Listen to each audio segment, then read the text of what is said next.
So now we're going to sculpt the big and medium details on these barks as well. So before that, we need to do some things. Let's first isolate these, and you see a little bit of edge faceting in here, which we don't want. We can simply go into here in this deformation tab. First, let's add some details into them. I have made the polygons a lot more by subdividing a couple of times. And then let's go into this deformation tab, and there's this polish slider which I have dragged into here.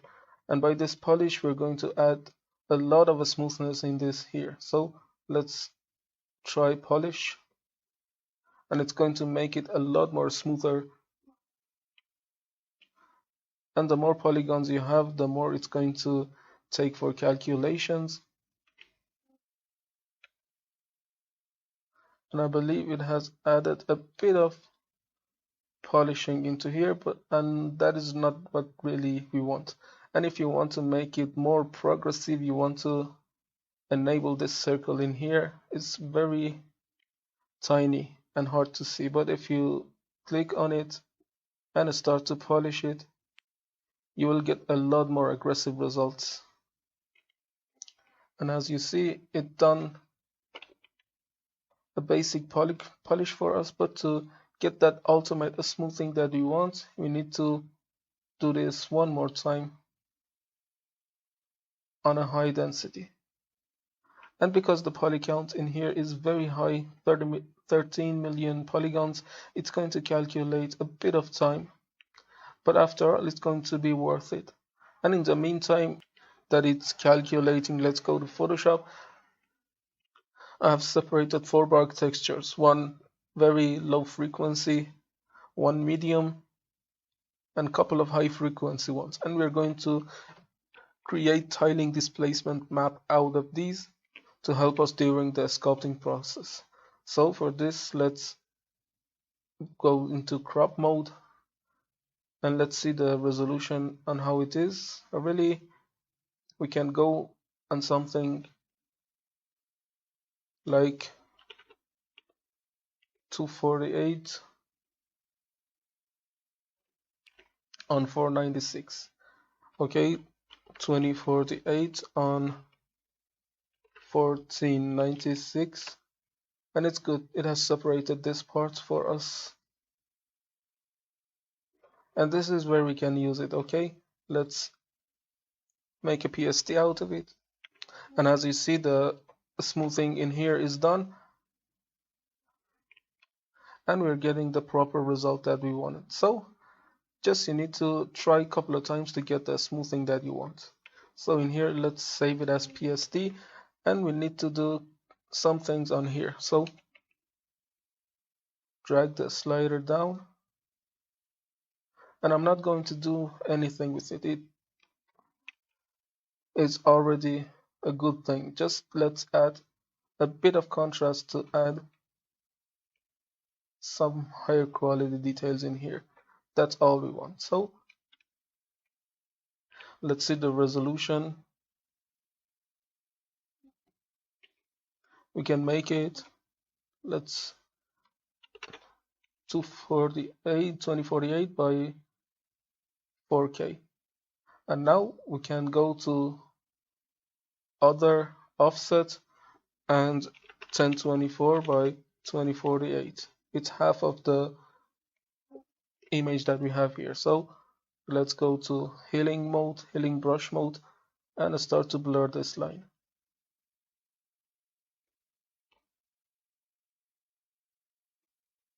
Just like this. We really do not want to do a lot of things because we are going to be sculpting on this anyway. So we have blurred the line.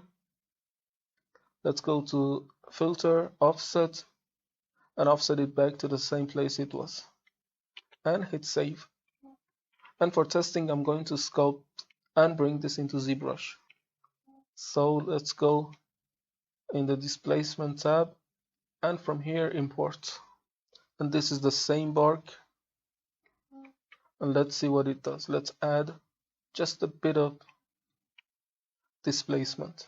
So 0.1, I believe this is going to be too intense. Yeah, it's too intense. I'm going to add a very low amount of detail.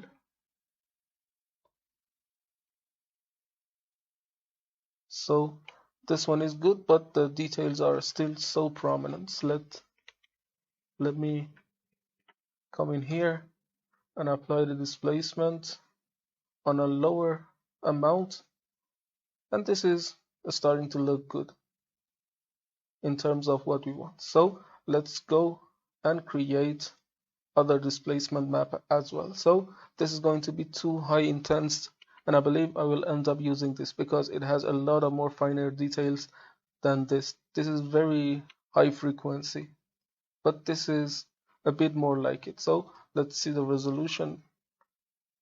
Again, we can stick to 2048 by 496,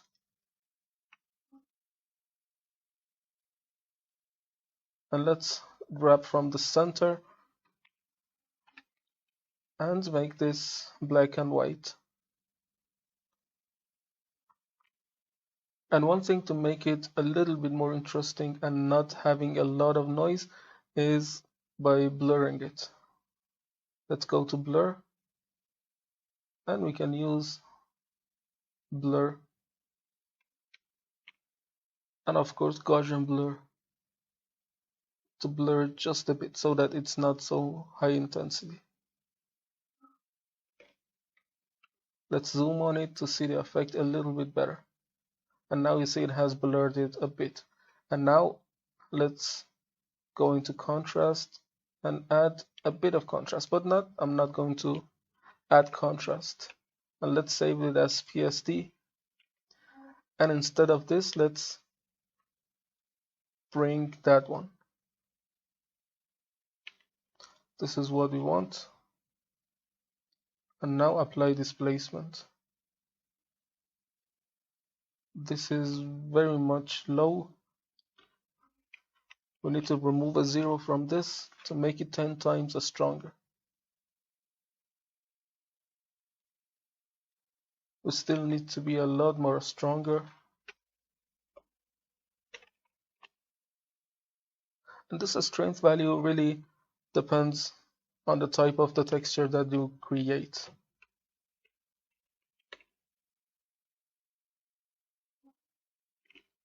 So now it's taking shape and being a lot more bark-like.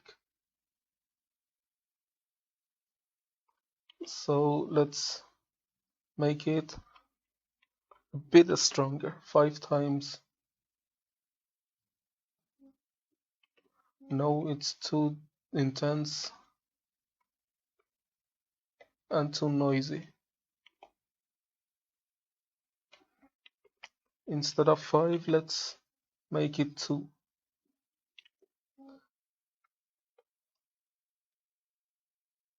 So this one is too noisy as well. I'm gonna go a step back and add it with that previous value. 1 instead of 2. Apply displacement. And now let's separate them and do that manually. And let's first try to make this one as well. So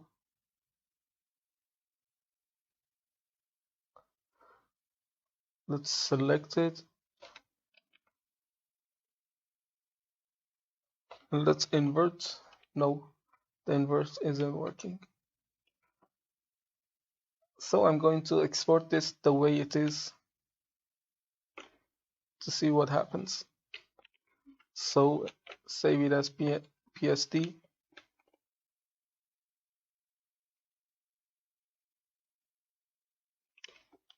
And test it in here to see if it does good.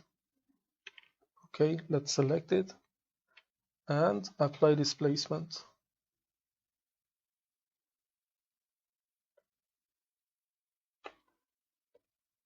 Overall, I'm happy with it because it has added a lot of unwanted noise in here, and that is really good to my liking. So now I'm going to do the sculpting, and for that I'm going to split two parts always.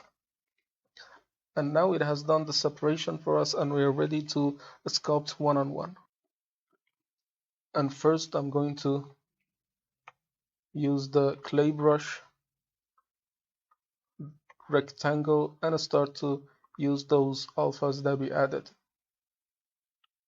like this.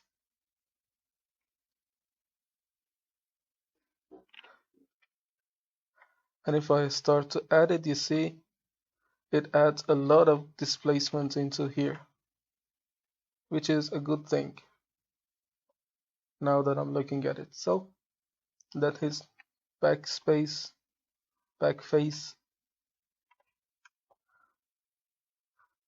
and make the brush size larger.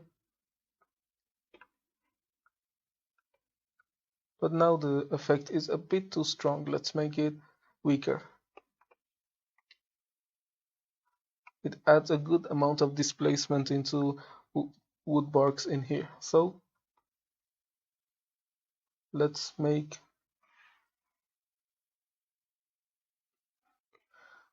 this a bit wavy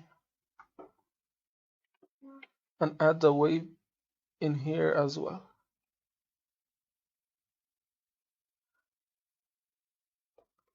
Now every angle that we are adding, it's adding those details. So we need to focus on this,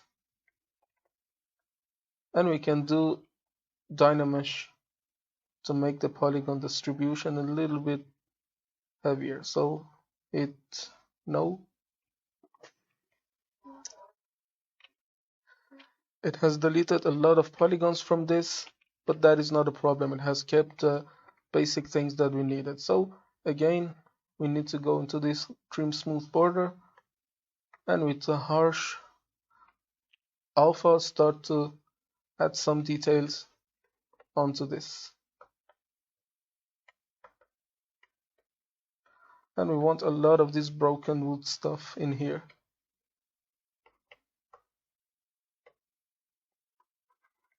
And since this is going to be radial and cylindrical, we're going to have to sculpt on all of the sides.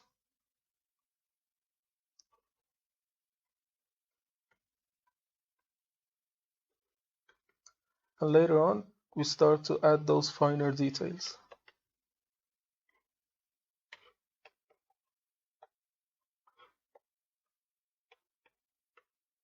We are only hitting these edges to make it broken. And it really depends on you on how much detail you want to give these and how much time you spent on it. And for adding details, you really have to consider some things in mind.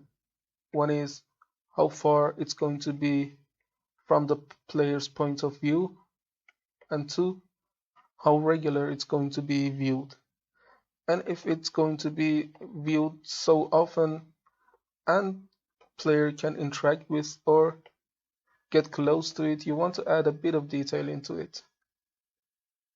A bit of more detail, I mean, depending on how far the viewer is going to be seeing it. For example, in first-person shooters, where the player is going to be viewing a lot of things from close up, you really want to add details so that the player is going to visit things in a high quality manner. But if it's going to be a vista prop, for example, a mountain so far away, or things that the player isn't going to interact with, you really don't want to add so much fine details into it. And because this is going to be from a kit that the player is going to see, we are going to give it some medium details and leave the rest of it for the shader and texture inside Substance Painter and Unreal. So let's see this one. I'm going to add the move brush and detail and displace it just a bit, and not so much. Okay, this one seems to be okay. And now trim smooth border. And because we are on 100% intensity, it's very intense. And if you want to make it less strong and apparent, you want to bring the resolution down.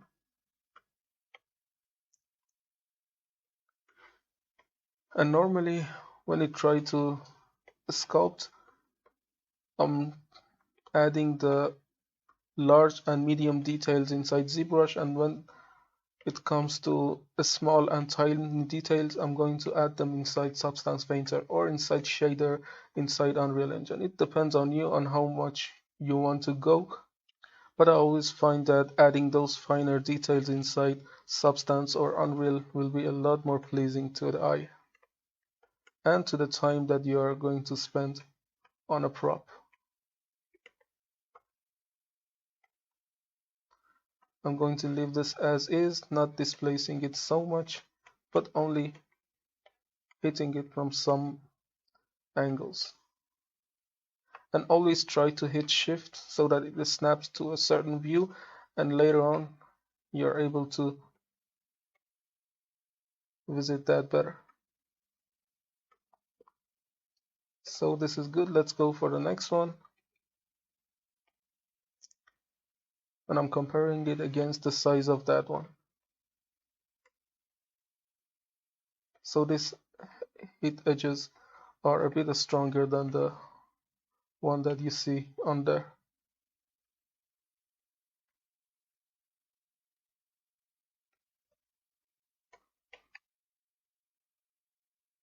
So the next one,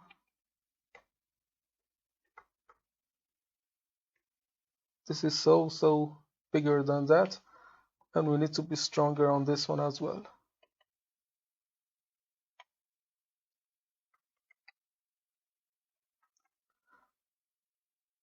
Try to break the silhouette in here.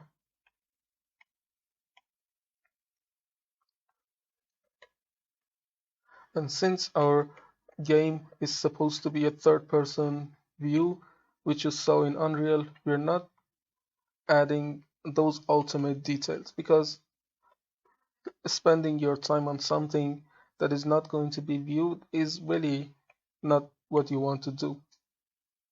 You want your objects to be as detailed as they are going to be seen in the game, and not adding a lot of unnecessary details on something that is never going to be seen from close up.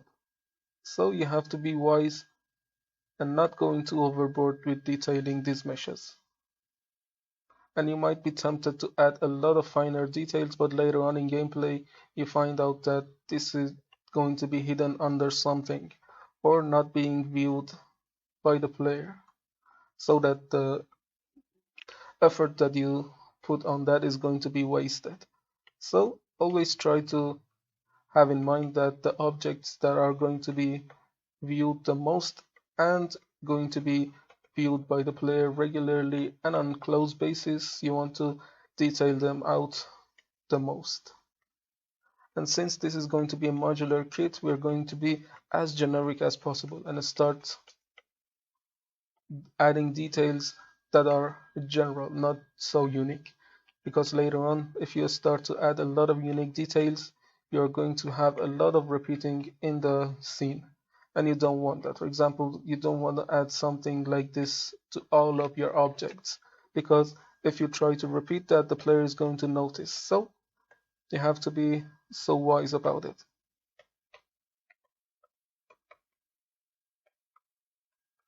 And now that I'm looking at this, I'm good with this kit only, and I'm not going to sculpt the fence kit.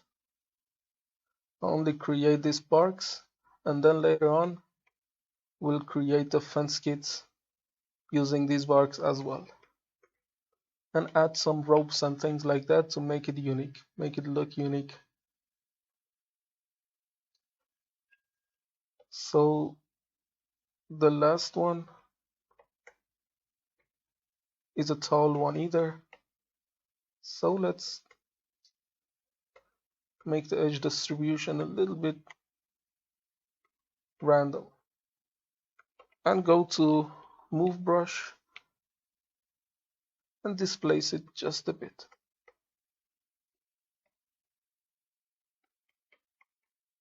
So it's not so CG. And this one as well.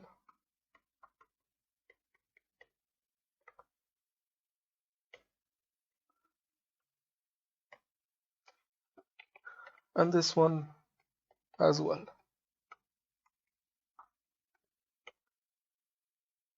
Because it adds a lot more naturalness to the kits that you're sculpting here. So this one is the kit for fences. I'm not going to sculpt on this because it's going to be a waste of time and we're not going to be seeing them from close up. And we're going to use them, the bark kit, to make this kit. So for these, let's add a bit of resolution using Dynamesh. Let's make the resolution bigger. And now the resolution is fine.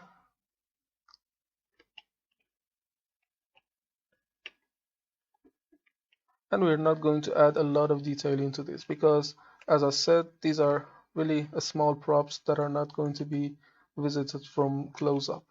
We only add some small details to make them look unique. And you see how powerful this trim smooth border is when it comes to sculpting. We have sculpted a lot of things using only this trim smooth border.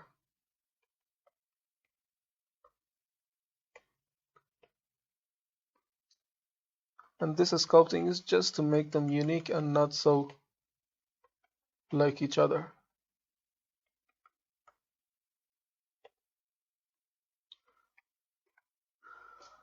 So this is good for this as well. So let's see everything in here. For now we have this bolts, we have this broken planks, we have these healthy planks and the bark kit. So depending on what you're going to do, you can either try to decimate them and bring them into Blender and then Substance for texturing, or we can add some finer details into this. And I feel like adding that secondary layer of details on this will be perfect. So let's go and start from scratch from this. And we will go one by one and start adding details. And then first we need to give this resolution so that we are able to sculpt. So the resolution on this is quite good. Let's select the damn standard brush and start to add these tiny details on the surface to make it more wood-like. And try to be aggressive on some parts and not so aggressive on others. Let's make the back face masking on and start to hit some places with a bigger stroke and some places else with a smaller stroke. And then using trim smooth border, let's try to make it flattened a bit. And when you're using trim smooth border, you can hold down Alt to make the effect reverse. And when I'm sculpting, I try to do a lot of strokes and then holding down Alt, releasing it, holding down, releasing to make the effect go back and forth. Because if I try to hold down Alt only, it starts to only add, and if I try to sculpt, it starts to only chip away. So I'm constantly pressing down and holding Alt to make it somewhere in between. to sculpt in some places and to add detail in some places else. And you see how beautiful we are taking these cells and turning them into wood fibers. And I'm constantly releasing Alt, holding down Alt, releasing it to make the effect stronger and more wood-like. And this also tries to remove a lot of this noise that we have here, making this a little bit easier to read. And when we try to import this into Substance and bake the normal map out of it, we're going to get a perfect normal bake that is not so noisy. So let's trim these edges as well. And have in mind to press the Alt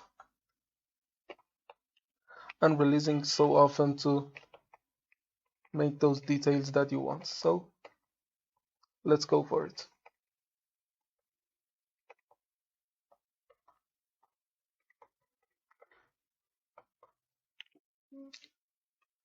And always try to save so that you do not lose a lot of progress, especially for this sculpting, because this sculpting takes a lot of time. If you really lose some progress, it starts to annoy a lot because you have to go through a repetitive process and sculpt and sculpt and sculpt to get back to what you were.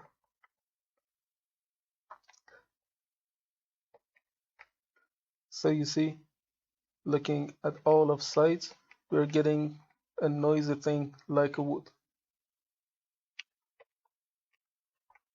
So you see, when we are looking from so far away, we are seeing some of that chippiness, and when we look at it in the close-up view, we are seeing those details.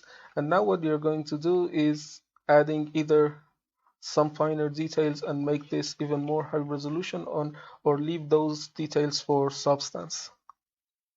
For example, you can go into this surface menu and you can use this noise to generate some noise for yourself. Let me zoom on it and let's give it some noise, for example something like this. And you can also change the profile to get something that you really love. Okay, hit OK, and for that to take effect you need to apply to mesh so that it adds some finer details in here for us. And you can then make some of that go back, not to make the effect all over the place, to make it look procedural. And I already feel like before that was a better thing. So let's go for the next plank.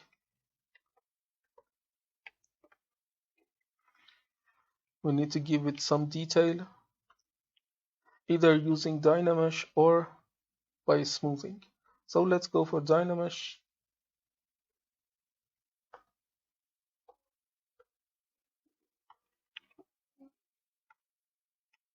And Dynamesh.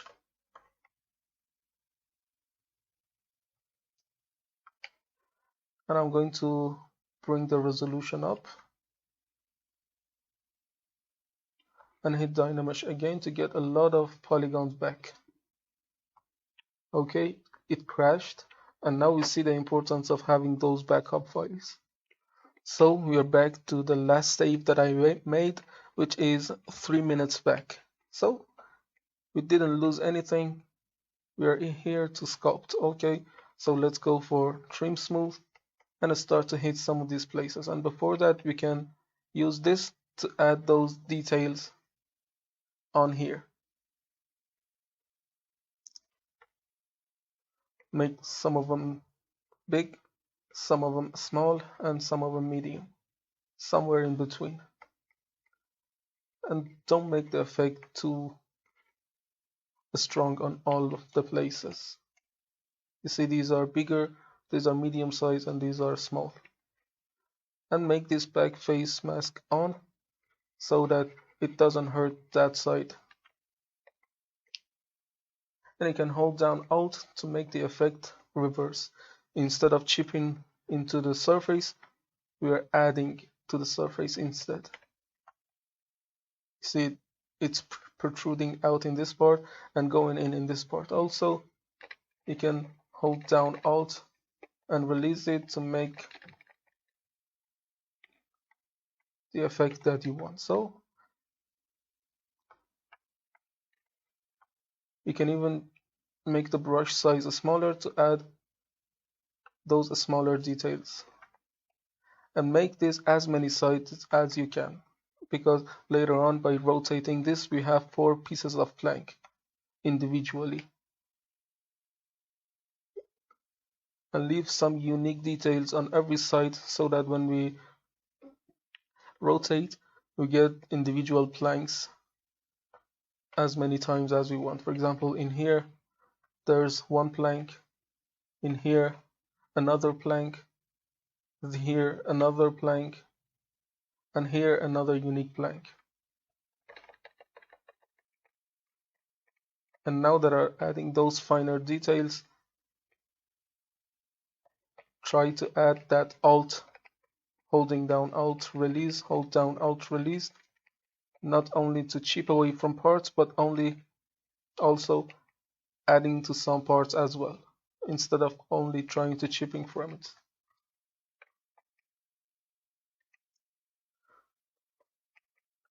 And bring that alpha to make the effect a lot more prominent.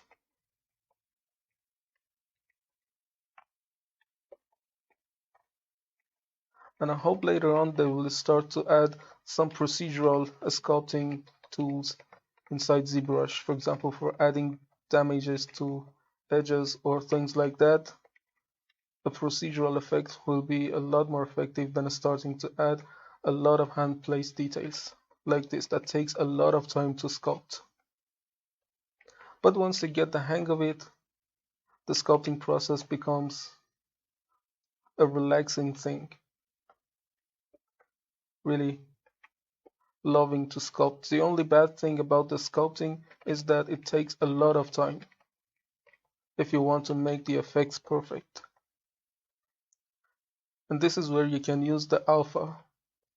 You create the alpha, and those alpha will be a shortcut in sculpting high quality details. So on this, let's bring the resolution up. Dynamesh. Okay, it added to the resolution. I'm going to save the scene now. And I always save a couple of times when I'm going to save, because whenever I lose something, I have something to go back to. And you saw that when the ZBrush crashed, we had a scene saved 3 minutes back. And I'm always saving in the background, and I'm not saving during the record because it takes a bit of time, but you should save. And losing the progress when it comes to sculpting is a really bad thing. You have to go a lot back and sculpt details that you have sculpted already. It's a really painful thing that happens sometimes. And you can avoid that and dodge that by going and saving incrementally. So let's add those finer details, and in here as well. So let's make the brush bigger a bit, and don't try to remove all of the details because it becomes a flat thing and the normal map won't read as strong as you want it. So using Alt, release, hold to create that wood effect.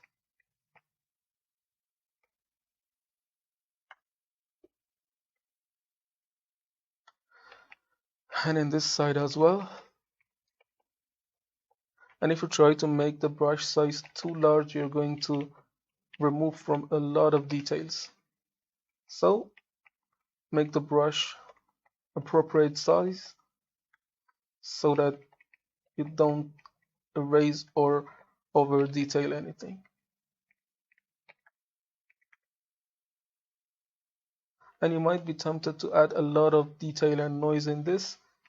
It's going to look good in ZBrush, but once you add it into Engine, it's going to look chaotic if you try to add a lot of details on Sculpt.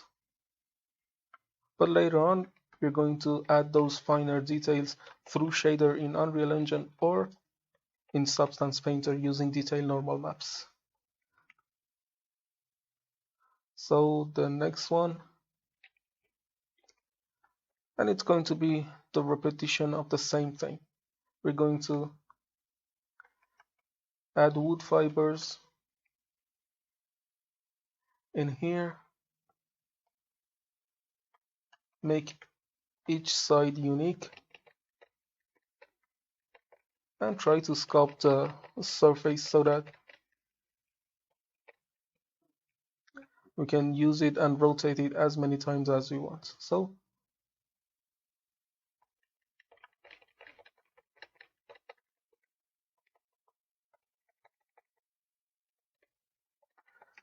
try to sculpt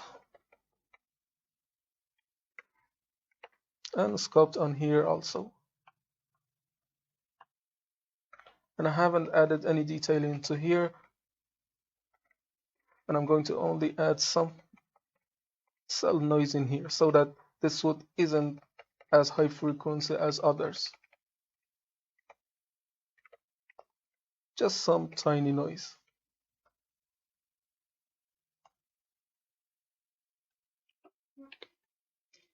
So for this, also let's try to remove some of that surface noise.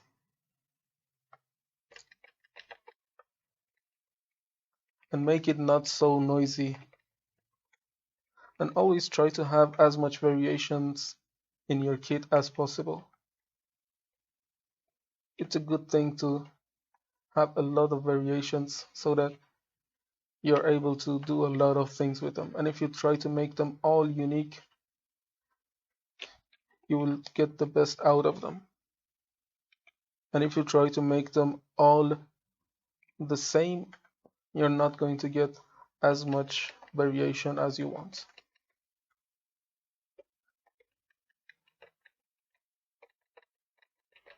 So let's no.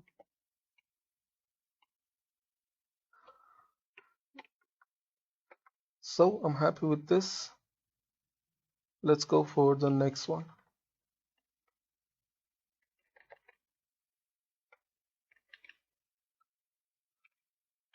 For this one, because it's too small, we need to add those smaller bits.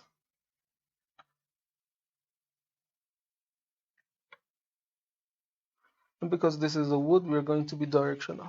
And don't try to add something that is against the directionality. For example, starting to some hatching patterns like this. On wood, it doesn't work. And if you create some alphas, you will have better time sculpting, and you will save a lot of time during the sculpting process. So start to add those details.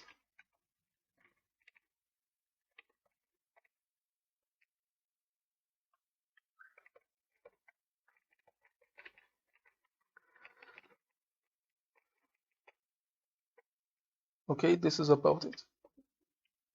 And for the next one, I'm going to leave it the way it is because it already has a lot of noise into this. And for this one as well, because it has those finer details that we added. For this one as well, this is going to have a lot of noise on this one as well. And this one is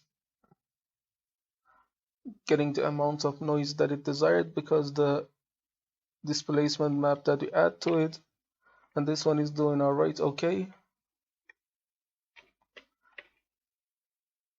And this is the bark. So let's save. So on this, I'm going to bring the resolution up. Of course, later on, we will decimate it to a reasonable number, but for now, let's go for the standard brush, which I have assigned an alpha to, this one that we created previously in Photoshop, and try to make it something like this. Okay, it has added a lot of surface noise to this, which is making it more bark-like. Okay, this one is good. Let's add the same noise to here as well.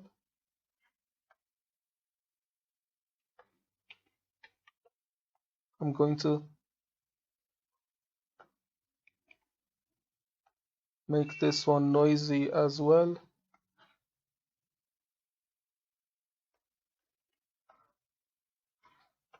And this alpha really helps a lot during the process in making noises. And we really do not want to turn on the back face masking on this because already it's affecting the noise a lot more better than what you needed.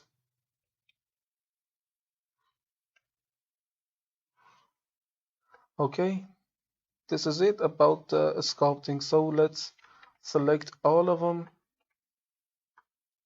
and these ones need a bit of treatment as well. So let's add those details, select these. Okay, this is a wood kit that we created, and I'm happy with the sculpting right now. So I'm going to decimate this. Of course, I'm going to decimate this because the working with decimated version is a lot more easier. Nanite isn't going to have problems with these. It can manage so much polygon, but to make it easier on us on exporting faster and UVing them faster as well, I'm going to decimate them and use these as a backup and create a new scene for decimated version. You see, I created a new scene and called it decimated so that we can decimate these, and if something went wrong, we really have no problem in getting those backups back. So for decimation, I'm going to select this and go into Z plugins and decimation master. Hit preprocess current, and I'm going to keep only 20% of the polygons. It's not going to lose anything, but it's going to reduce a lot of the amounts of polygons that we have here. So let's look at it and let's hit decimate current, and you see nothing happened, but the amount of polygon has reduced dramatically. So this is good, and let's go for other ones, and I'm going to make them one and then decimate on all of them at the same time. Save a bit of time. So let's select this and go into this merge in subtools and merge down and hit always so that it merges down everything that it sees. So merge down until we get to the end of it. So this belongs to the another kit, and I'm going to select it, and you see the poly count in here,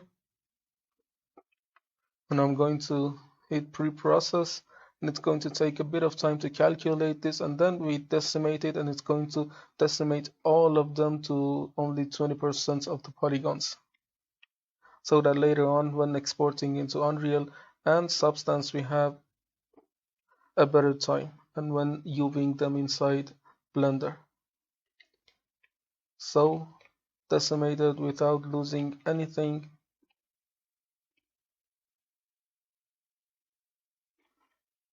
And let's see about these. And because these have different ranges in poly count, I'm going to decimate them separately instead of decimating them together, because some of them are having a lot more polygons than the other. I'm going to decimate them separately, not to over detail one of them and leave some of them undetailed. So this one,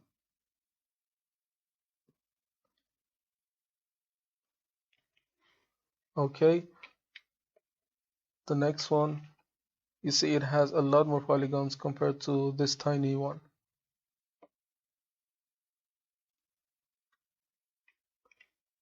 And I'm going to repeat the same process until we get to the end.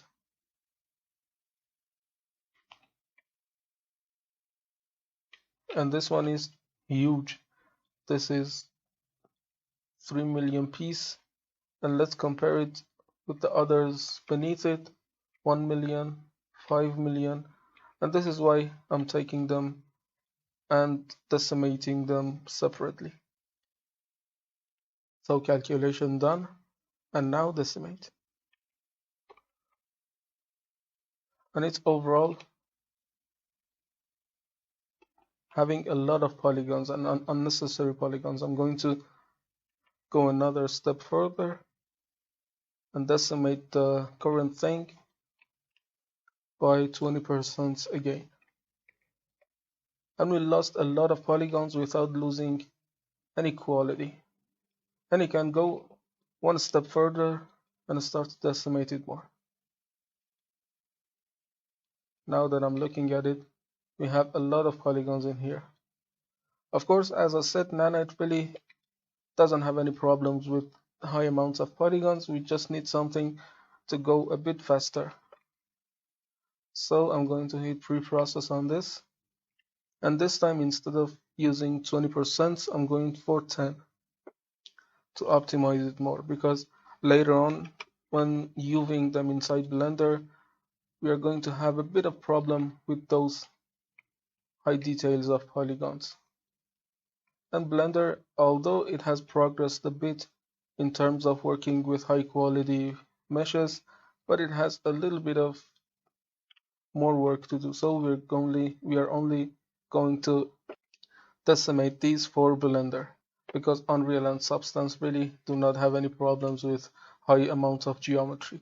But UVing them inside Blender is going to take a bit of time using a lot of polygons, so that's why we are decimating these. And if you have a beefy machine, you really do not have any problems. So pre-processed, and now decimate on 10% and done. And overall, it's a bit too much for this. Let's again pre-process, and this time it's going to take a lesser time because the poly count is so lower than the previous one, which was 5 millions. This is 10 times lower. And now let's pre-process, but I feel like going on 10% again. No, it didn't have any effects. So this decimation master is really good for decimating objects, basically. And the algorithm is so powerful that without losing any quality, we are able to decimate meshes down to some 10% or even lower without any quality loss.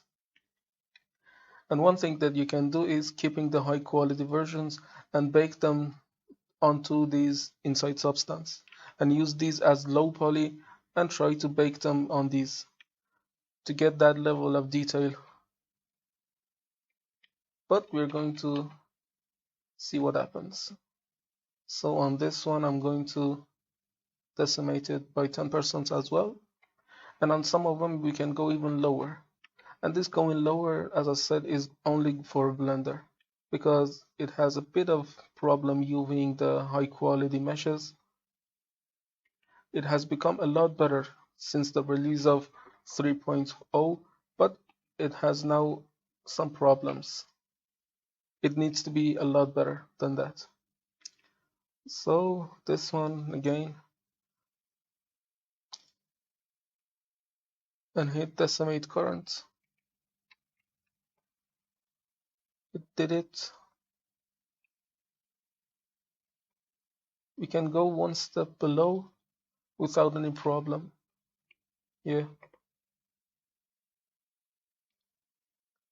and no quality loss really. And there are just some remaining ones,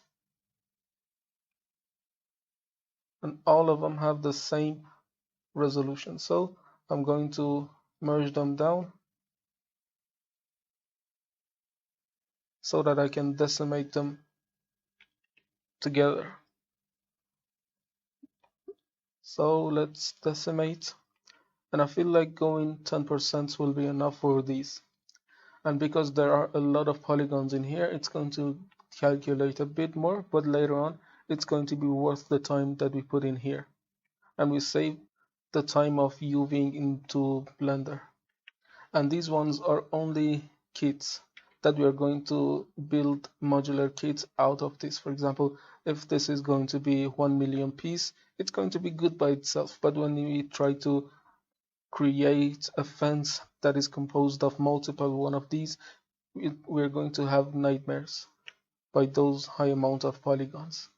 So you should have that as in mind as well. So operation completed. Let's go for 10%. No quality loss. Let's pre-process again and go for another 10% in here. No quality loss in here as well. So let's select them all, merge them down,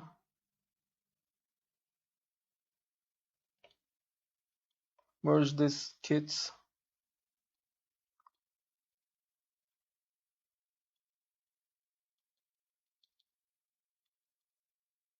and now we have a 1 million piece. It has 1 million polygons. Let's see what we can do about it. We can save the scene and do another decimation on these, because I feel like it needs another decimation, but not going too radical on something like 10%. We're going to keep 50% of the polygons. So let's go for something like 50 and now decimate again. Okay, and now without any quality loss, we were able to decimate these. So let's take them and split two parts, because I want to split all of them and export them one by one into Blender. I export them all at the same time, but I import them one by one so that I'm not getting any performance hits into Blender, because adding these meshes will add some burden on Blender and will make the UV process a nightmare. So I'm going to take them one by one and UVing them one by one and export them, so that we are only going to work on one piece at the same time and leaving a lot of process free. So I'm going to export as an FBX, and let's create a folder for it.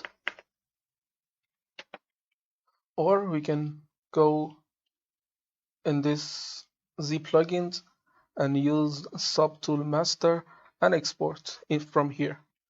And this has a good option, and we can untick the export as single FBX file so that it exports all of them individually as OBJ files. And we are getting 27 individual OBJ parts as well. But OBJ, normally when we try to export it out of ZBrush, it's going to be off in a scale. So we're going to do the same thing using here or from here. So let's hit it and name it to whatever you want. And in the settings, we did the setting here. And now it exported the file for us. And we have a single FBX file in here. Okay, that doesn't really matter. We export this into Blender. So I created a new Blender scene and called it docuv, and we are going to import the FBX in here. Okay, take this and import. It's going to take a bit of time, and now imported perfectly. Okay, and let each one imported as a single one.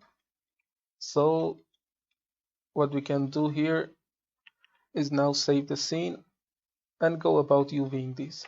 And I'm going to UV one of those simple ones instead, so that you know what the process is and how we can go UVing the nanite meshes.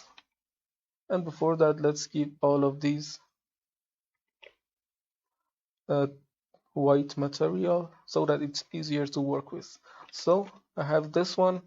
It's a relatively easy one and a good starting point. Let's go to UV, and it has no UVs in here. And we need to first smooth the surface in here because there are a lot of sharp faces in here which we don't want. So let's go to shading pi and smooth it.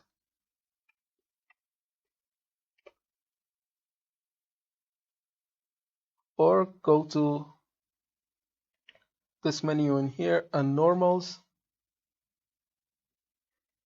and this is the way to go about it. So now that we know how to create a UV for this, I believe it's enough for this session, and in the next session we will create a UV for all of these as well and finish out the UVing process. Okay, see you in the next session.